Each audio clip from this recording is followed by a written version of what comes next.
अरे ये विधायक राकेश सेन क्या क्या करते रहते हैं भाई। कभी 1 रुपए में चश्मा बांटते हैं, 1 रुपए में डायलिसिस, एक्सरे, दुल्हनों का मेकअप और मेहंदी लगवा देते हैं। और अब तो उन्होंने कमाल कर दिया है, अब दिव्यांगजनों के लिए उन्होंने बड़ा ऐलान कर दिया है। मात्र 1 रुपए का टोकन लेकर जो भी उनके क्षेत्र के दिव्यांगजन है वो कृत्रिम अंग लगा सकते हैं, यानी कि आर्टिफिशियल हाथ पैर। आपको तो पता ही है कि मार्केट में ये जो आर्टिफिशियल हाथ या पैर आते हैं दिव्यांगजनों के लिए वो कितने महंगे होते हैं, 2-2 लाख रुपए तक की इसकी लागत होती है। लेकिन अब जो जरूरतमंद दिव्यांगजन है वो मात्र 1 रुपए का टोकन लेकर कृत्रिम अंग लगवा सकते हैं। अब सवाल ये कि इस योजना का फायदा किससे और कब से मिलेगा।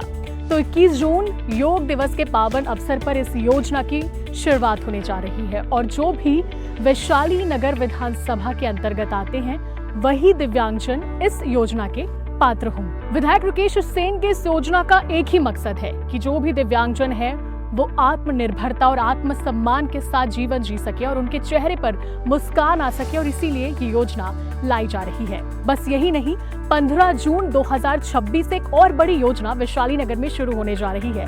विधायक राकेश सेन ने ऐलान किया है कि 15 जून से जो भी उनके विधानसभा क्षेत्र के निवासी हैं, जो जरूरतमंद लोग हैं, वो लोग मुफ्त में मोतियाबिंद का ऑपरेशन करवा सकते हैं। ये बस 2 योजना नहीं है, आपको तो पता ही है कि किस तरीके से विधायक राकेश सेन ने पिछले 1 साल में स्वास्थ्य सेवा के क्षेत्र में क्रांति ला दी है। 1 रुपए में ब्लड टेस्ट तरह तरह के, 1 रुपए में एक्सरे, 1 रुपए में डायलिसिस, और जब दुल्हनों की बात आए, बेटियों की बात आए, तो उनके लिए भी योजनाएं चला रहे हैं। जो बेटियां हैं, दुल्हन है, वो 1 रुपए में मेकअप करवा सकते हैं, मेहंदी लगवा सकते हैं, और इन सभी चीजों के लिए आपको टोकन प्राप्त करना होगा। यानी कि योजना का लाभ लेने के लिए आपको शांति नगर जो स्थित विधायक कार्यालय है वहां से टोकन प्राप्त करना होगा और फिर आप अपनी जो भी चीजें उसे करवा सकते हैं। आज की डेट में 1 रुपए में क्या ही मिलता है, लेकिन वैशाली नगर आइए और देखिए कि 1 रुपए में क्या कुछ हो रहा है।